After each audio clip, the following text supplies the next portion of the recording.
Iya, asli Cirebon. asli Cirebon. Buktinya apa nih kalau ini Buktinya tahu nih. gejrot asli Cirebon? Kenapa nih kok tahu? Cium, bukan dimakan. Iya, itu Baunya dia. asam banget.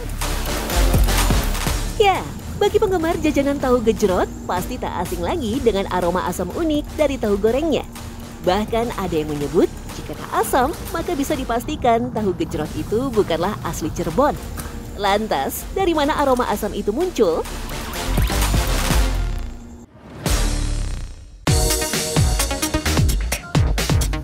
Tak hanya tersohor dengan kuliner nasi jamblangnya, kota Cirebon juga identik dengan kudapan legend bernama tahu gejrot. Dengan proses meracik yang mudah dan cepat, tahu gejrot memang kerap disantap hanya untuk sekedar menunda rasa lapar. Tetapi uniknya, rasa asam yang dihasilkan tahu goreng bukanlah tanda basi, tetapi memang langsung dari pabrik tahu asli Cirebon. Seperti Tapi ini. emang ini. Barunya juga kayak gini. Oh, Masih gitu. Hangat-hangat baunya. Ini padahal baru ya? Iya. Ini memang ciri khasnya selalu dengan aromanya ya? Iya. Ini yang apa sih emang ciri khas Cirebon ini begini. Yang bau. Emang ada pedagang tahu gejrot lain kalau yang nggak asli Cirebon, tahunya seperti apa? Iya, nggak bau gitu, kurang enak, dalamnya kopong gitu. Oh, kayak tahu-tahu goreng biasa gitu. Oh, berarti yang justru yang gini yang asli Cirebon. Rata-rata penjual tahu gejrot asli Cirebon tak pernah menggoreng sendiri tahunya. Mereka langsung membeli dari pabrik dalam kondisi siap olah menjadi tahu gejrot. Menariknya, aroma asam tahu memang sangat klop jika sudah tersiram kuah cuka dan bumbu pedas. Ternyata salah satu tips atau cara untuk mendeteksi bahwa tahu gejrot ini asli Cirebon, selain gerobaknya, ternyata kata ibunya ini nih. Sumpah ini baunya asem banget sih. Ini Bu kenceng nih Bu ya. Tapi pas dimakan nanti enak Bu. Enak banget. Ih, asem banget. Saya cobain ya Bu satu ya. Dalamnya nggak kopong. Enak sih. Ya udah, saya pesen satu ya, satu porsi. Meski punya aroma dan rasa yang cukup tajam, banyak dari pelanggan memang sengaja membeli tahu gejrot asli Cirebon demi menikmati sensasi asam yang unik. Tak bisa dipungkiri, jika sudah cinta, sedikit rasa berubah pun pasti akan terasa.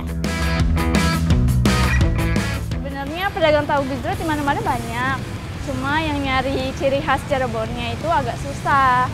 Ciri-ciri tahunya itu emang sedikit kecut dan banyak asam. Ada asamnya tuh, bau asamnya tuh enak. Agak beda yang kayak yang lain sih menurut aku. Kalau di tempat lain memang nggak bau, Mbak? Nggak ada, justru kurang.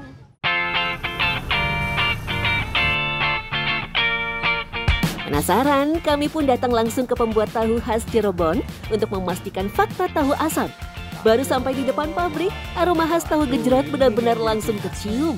Meski bentuknya terlihat sama dengan tahu lainnya, tahu khusus untuk gejrot tidak dijual di pasar ataupun dikonsumsi untuk rumahan. Artinya, semua tahu di sini memang diproduksi khusus untuk tahu gejrot. Aduh, kenapa ya Pak? Kok selalu baunya kenceng banget gini? Dari zaman nenek moyang udah baunya begitu ya. Oh, Nggak tahu kenapa itu harus. Ya Memang- mungkin perbedaan ciri khasnya begitu. ciri khasnya. Dari beberapa catatan, aroma asam yang melekat pada tahu gejrot memang sengaja dibuat sebagai bahan pengawet alami. Aroma asam menandakan kehadiran senyawa asam organik yang penting untuk mencegah pertumbuhan bakteri pembusuk dan patogen. Ciri khasnya biar asam itu dari pembuburan, dari diambil lacinya, buang ampasnya. Ini yang diambil lacinya itu dicampurnya pakai air fermentasi. Jadi air yang kemarin buat besok, air yang besok buat lusa gitu. Oh, Jadi selalu gitu ya? Sehari sudah. sebelumnya sudah dipersiapkan untuk besoknya lagi. Betul. Kenapa nggak pakai air yang baru atau mungkin biar tahunya biar baru nggak bau gini, kenapa? Kalau air yang baru nggak jadi, pernah. Kalaupun sama-sama air itu harus asam. Contoh ini ya, jadi pakai air asam dari tempe. Jadi cuman tahunya nggak bisa mekar. Dari tahu tapi nggak bisa mekar. Nggak bisa mekar, iya. Digoreng nggak mau ngambang-ngambang.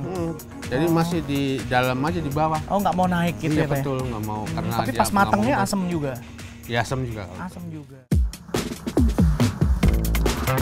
Selain berfungsi menjadi bahan pengawet alami, fermentasi asam tahu juga menjadi kuncian rasa tahu gejrot yang khas dan otentik.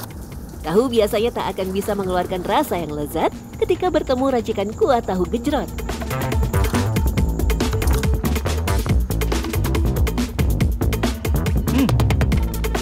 Sama persis rasanya. Pak, kenapa sih kok asam bau tahunya itu kok hilang kalau udah kecampur bumbu ini? Kenapa? Terutama bawang ini. Bawang baunya lebih menyengat lagi. Jadi kalahnya di bumbu. Oh, jadi dinetralin sama si bawang. Bawang, betul.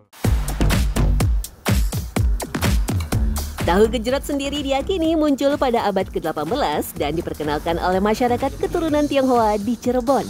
Penyajian tahu gejrot dulu memakai piring tanah liat berukuran kecil yang identik dengan kesederhanaan kaum pekerja pada masa itu.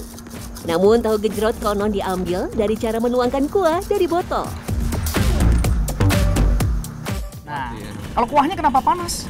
Kuahnya karena baru matang. Oh, baru mateng. Iya. Ini ada campurannya apa, Pak? Asam, Ini belimbing. gula merah, asam, asam terus garam, kecap. Meski begitu, rasa penasaran saya masih membuncah. Saya ingin membuktikan apa sebenarnya perbedaan tahu gejrot yang beraroma asam dengan tahu goreng biasa. Nah, kita cobain ya. Tadi sih memang kecium, kalau yang tahu bau ya asam gitu, dari jarak segini aja tadi kecium banget. Ini emang baunya gurih. Kita buktikan setelah tercampur dengan bumbu-bumbu dan juga cabai.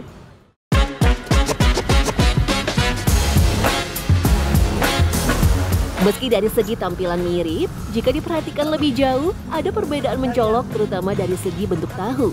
Tahu pong yang biasa dipakai sebagai pengganti tahu gejrot fermentasi, bentuknya cenderung lebih kokoh dan menggembung. Abang memang setiap dari awal bikin tahu gejrot ini pakainya tahu yang nggak bau gitu? Iya, emang nggak bau. Emang pelanggannya suka yang nggak bau sih. Oh, pelanggannya suka yang nggak bau.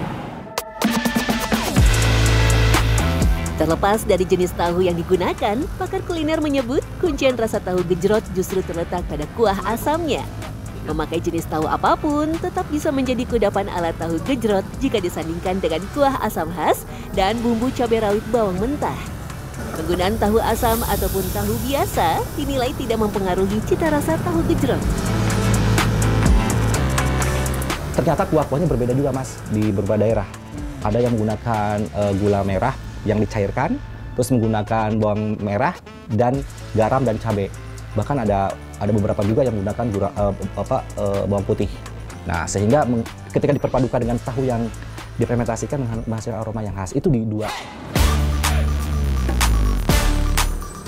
Terlepas dari perbedaan lidah dari masing-masing penikmat kuliner, ada sebuah kisah menarik dari rongga tahu di Nusantara. Meski terkesan biasa saja, tahu berongga seperti tahu gejrot ataupun pong adalah upaya untuk mengawetkan makanan. Tahu berongga biasanya digoreng terlebih dahulu hingga kering di bagian luar. Permukaan kering inilah yang membantu memperlambat pertumbuhan bakteri pembusuk karena mikroba menyukai lingkungan lembab. Jadi, sudah siap menyantap tahu gejrot? Are y'all ready for this?